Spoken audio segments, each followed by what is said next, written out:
యూపీకి సంబంధించి రేవంత్ రెడ్డి వ్యాఖ్యలు చేస్తున్నారు కొన్ని. ఏమనంటే యూపీలో ఒకవైపు యోగి పేరు చెప్పుకుంటున్నారు కానీ యూపీకి సంబంధించి పెట్టుబడులు రావట్లేదు. ఎందుకంటే అక్కడ మత కల్లోలు కానీ వీటన్నిటిని కూడా ఒక మతానికి సంబంధించినటువంటి వాళ్ళని అణగదొక్కుతున్నారు కాబట్టి దానికి సంబంధించి 100% అభివృద్ధికి సంబంధించి అక్కడ కంపెనీలు వస్తలేవు. అదేవిధంగా హైదరాబాద్లో కూడా కమ్యూనల్ వైలెన్స్ రెచ్చగొట్టడానికి బీజేపీ ప్రయత్నం చేస్తుందని చెప్పి ఇప్పుడు సాక్షాత్ ముఖ్యమంత్రి చెప్తున్నారు. ఇప్పుడు కమ్యూనల్ వైలెన్స్ ఏం రెచ్చగొట్టామండి హైదరాబాద్లో?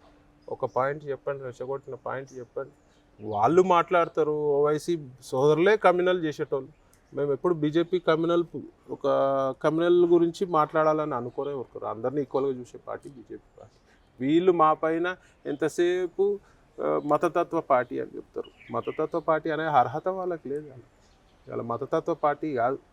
పొద్దున్న లేస్తే ఓవైసీ సంకల్ నాకే, మీరు మతతత్వ పార్టీ, మేము కాదు మతతత్వ పార్టీ. అన్ని మతాలకి ఈక్వల్గానే రెస్పెక్ట్ ఇస్తారు మోడీ గారు కానీ బీజేపీ గారు.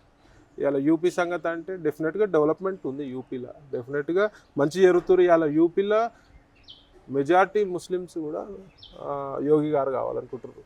ఇవాళ ముస్లిం గ్యాంగ్స్టర్లని ఎన్కౌంటర్ చేస్తే దానికి తప్పేం లేదు కదా. ఒక సమాజానికి ప్రాబ్లం ఉన్న ముస్లిం గ్యాంగ్స్టర్లను ఎన్కౌంటర్ చేశారు. వాళ్ళు తెలుగులైనా సరే, హిందువులైనా సరే, ముస్లింలైనా సరే యోగి గారు ఒక పదం వస్తారు. ఇలా శాంతి భద్రతలు కానీ ఏ విషయంలో కానీ ఒకప్పుడు యూపీ ఉంది, ఇప్పుడు యూపీ ఉంది. ఇలా ఎవరైనా కూడా ఒక డిసిప్లిన్ తోటి ఉంటారు యూపీ. అద్దంకి దయాకర్ వ్యాఖ్యలు చూశారు మీరు ఆల్రెడీ. అబ్బో, ఎట్లా చూస్తారు అసలు ఆయన వ్యాఖ్యలు? నేను అద్దంకి దయాకర్ లాంటి లీడర్లను ఒక మంచి వాక్చాతుర్యం కలిగిన నాయకుడు, మంచి సబ్జెక్ట్ ఉన్న నాయకుడు ఇంత మూర్ఖంగా బిహేవ్ చేస్తాడని అనుకోలేదు. రాముడు మీ చిన్నాయన అవుతాడా, సీతమ్మ మీ చిన్నామ అవుతుందా అని చెప్పి చాలా తప్పు హిందువులను అవమానపరుస్తున్న పార్టీ ఏదైనా ఉందంటే ఇప్పుడు కాంగ్రెస్ పార్టీ. వాళ్ళు దానిపై ఒకరు కూడా స్పందించలేదు. మరి అద్దంకి దయాకర్ కూడా సారీ చెప్పాలి కదా. తర్వాత వచ్చి తప్పేముంది చిన్నాయన అంటే తప్పేం లేదు కదా అని ఒకటి ఎక్స్ప్లెనేషన్ ఇచ్చినట్టున్నాడు. బంధువు అని చెప్పిన అది కూడా ఇచ్చిండు కదా. నేను అడుగుతా, ఇవాళ మీ ఇంటికి వచ్చి మీ అమ్మ ఉన్నదా అని అడిగితే ఎట్లుంటుంది, నేను మీ అయ్యమ్మ కూడా ఉన్నాడా అని అడుగుతుంది, మీ నాన్న ఉన్నాడా అని అడిగితే ఎట్లుంటుంది, మీ అమ్మమ్మ కూడా ఉన్నాడా అని అడిగితే ఎట్లుంటుంది. చాలా డిఫరెన్స్ ఉంది కదా దానికి. అమ్మమ్మ కూడా ఉన్నాడా అంటే దీసి ఒకటి బయలు పెడతాం. ఇప్పుడు అట్లాంటి వ్యాఖ్యలు ఇవి అనేసిండు. అనేసి మళ్ళీ నేనేం తప్పన్నా చిన్నమ్మ అవుతుందా చిన్నాయన అవుతుందా అని అవుతుంది. ఏమన్నా వాళ్ళ వారసులా అంటే మరి ఇలా మీరు గాంధీ వారసులా? మరి మీరు కాదు కదా, మీరు కూడా గాంధీ వారసులు కాదు. అంటే గాంధీ అని గాంధీ అనుకో, నెహ్రూ అనుకో, ఏదన్నా ఉంటే పొద్దున్న లేవంగానే సోనియమ్మ అని పోయి వంగి దండాలు పెడతారు కదా. మరి సోనియమ్మ మీ చిన్నమ్మ కాదా, రాహుల్ గాంధీ మీ చిన్నాయన కాదా, ఖర్గే మీ చిన్నాయన కాదా? ఎవరైనా సరే, ఏ మతమైనా సరే, ఎదుటోళ్ళ మనోభావాలను కించుపరిచే హక్కు నా హిందువులకు లేదు, నా ముస్లింలకు, ఏ మతాలకు లేదు. ఎవరన్నా ఒక దాన్ని నమ్ముతారు, లక్షల మంది కోట్ల మంది నమ్ముతారు. నచ్చకపోతే న్యూట్రల్ ఉండాలి, కానీ వాళ్ళ మనోభావాలను కించపరిచే విధంగా మాట్లాడడం అనేది తప్పు. ఎన్నికల్లో మీరు పార్టిసిపేట్ చేశారు, ప్రచారం చేశారు. ఎప్పుడైనా ఏ నిమిషమైనా ఎన్నికలు నేను మిస్ అయ్యాను, పోటీలో లేనని బాధ అనిపించిందా? డెఫినెట్గా అనిపిస్తుంది. ఎందుకు అనిపించదు? డెఫినెట్గా అనిపిస్తుంది. నేను జైరాబాద్ మీద చాలా ఆశలు పెట్టుకొని ఉండే. కాకపోతే మా బీజేపీ అధిష్టానానికి అయితే తెలుసు కదా ఎవరికి ఏం చేయాలనేది. సో నేను ఒకటే, పదవుల గురించి నేను పార్టీలకు రాదు. ముఖ్యంగా ఏ రోజైనా అదే చెప్తాను, హిందుత్వాన్ని గోవును కాపాడుకోనికి రావడం జరిగింది పార్టీలకి. నాకు ఒక బ్యాక్ ఎండ్ పవర్ ఉండాలి, ఒక ఇండివిజువల్గా ఒక శక్తి అనేది లిమిటెడ్గా ఉంటుంది కాబట్టి రావడం జరిగింది. పార్టీకి గుర్తిస్తే డెఫినెట్గా నాకు మంచి పదవి ఇస్తుంది. ఇచ్చినా ఇవ్వకుండా I'm there for BJP, Modi garu. ఎక్కడైనా వేరే స్టేట్లలో ప్రచారానికి ఏమైనా వెళ్తున్నారా?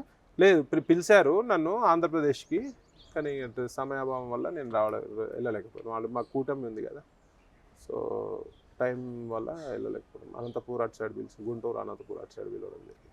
ఒక్కసారి ఓల్డ్ సిటీ మాధవలత విషయానికి వస్తే రెండు విషయాలు. ఒకటి, ఆమె మీద అక్బర్ అల్లుడైనటువంటి వ్యక్తి ఒక్కసారిగా కూడా దాడికి దిగారు, అదొకటి. ఇంకొకటి, రిగ్గింగ్కు సంబంధించినటువంటి ఇష్యూ కూడా ఆమె లేవనెత్తింది. ఆ రెండుటిని ఎట్లా చూడవచ్చు? ఇంకొకటి, మూడవది, హిజాబ్కు సంబంధించి మాధవిలత బుర్కాలు తీసి చూసింది. అది కరెక్టేనా మీ పార్టీ సిద్ధాంతం? ఇప్పుడు దొంగ ఓటర్లు రకరకాలుగా వస్తారు.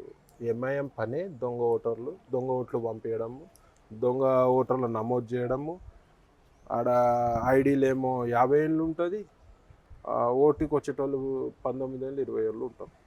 సో ఆమె బుర్కా తీయడంలో ఆమె లేడీ కాబట్టి ఏం తప్ప అనిపించట్లేదు. నాకు అనుమానం ఉంది. ఇప్పుడు ఎలక్షన్ కాన్స్టిట్యున్సీ ప్రకారం కాన్స్టిట్యూషనల్గా ఎవరికైనా అదే హక్కు కదా. ఇప్పుడు నేను బుర్కా అడ్డం పెట్టుకొని నేను దొంగ పని చేస్తా అంటే ఎవరు ఒప్పుకోరు కదా. ఎవరు ఒప్పుకోరు కదా. ఇలా కవితమ్మ ఉన్నది, ఆడమే జైలు వేస్తారా అంటే తప్పు చేస్తే ఆడోళ్ళేంది మగోళ్ళేంది తీసుకపోయి జైలు వేస్తారు. సో రిగ్గింగ్లకు పాల్పడే పార్టీ ఎంఐఎం పార్టీ. బూత్లలో బెదిరించడము, బూత్లలో వేరే పార్టీ వాళ్ళని ఫిజికల్గా దాడి చేయడము, ఆడ పోలీస్ వ్యవస్థ కూడా కళ్ళు మూసుకొని పనిచేస్తుంది. మరి ఏం అండర్స్టాండింగ్ ఉంటుందో. ఇప్పుడు ఎన్ని ఓట్లు హిందువుల ఓట్లు డిలీట్ చేసారంటే జిహెచ్ఎంసీ నుంచి, నేను మొన్న ఈ ఓటేనికి పోతే కూడా యాకత్పుర కాన్స్టిట్యున్సీకి సంబంధించి నా ముంగట 15 మంది 20 మంది ఓట్లు డిలీటే కనబడి, అట్లా ఎంతమంది ఓట్లు డిలీట్ చేసి మరి జిహెచ్ఎంసీ ఏం చేస్తుంది? వాళ్ళే కదా నమోదు చేయాల్సింది. సో వీళ్ళంతా ప్రిపేర్డ్గా ప్లాన్డ్గా చేస్తారు. ఏదైతే ఎంఐఎం ప్రాబల్యం ఉన్న ప్రాంతాలలో వాళ్ళు చెప్పినట్టే నడవాలి. ఐదర్ పోలీస్ డిపార్ట్మెంట్ కానీ, రెవెన్యూ కానీ, మున్సిపాలిటీ డిపార్ట్మెంట్ కానీ వాళ్ళు చెప్పినట్టే నడుస్తుంది. ఎందుకంటే వాళ్ళ లీడర్లే గవర్నమెంట్లో ఉన్న వాళ్ళే వాళ్ళు కావాలని కోరుకుంటారు కదా. సో డెఫినెట్గా రిగ్గింగ్ భారీ ఎత్తున జరిగింది. డైరెక్ట్ పట్టుకున్నారు కదండి, రూమ్లో ఉన్నారు కదా, వీడియోస్ కూడా బయటకు వచ్చినాయి కదా, చాలా మటుకు వీడియోస్ బయటకు వచ్చినాయి. వాళ్ళ పనే అది. ఇవాళ మాధవీలత గారు ప్రశ్నిస్తారు, గట్టిగా ప్రశ్నిస్తారు కాబట్టి ఇవాళ దాడులకు పాల్పడుతున్నారు అంటే అదే కారణం, ఇంకేముంటుంది. దౌర్జన్యాలకి దాడులకి care of address MIM party. BJP పాత బస్తీలో కాషాయ జెండా ఎగరవేస్తుంది అనుకుంటున్నారు? నేనైతే డెఫినెట్గా బీజేపీ కొడుతుంది అనుకుంటున్నా Hyderabad parliament. Let us wait and see. అసలైన తొలి వెలుగు. ఫాలో వాట్సాప్ @తొలి వెలుగు official.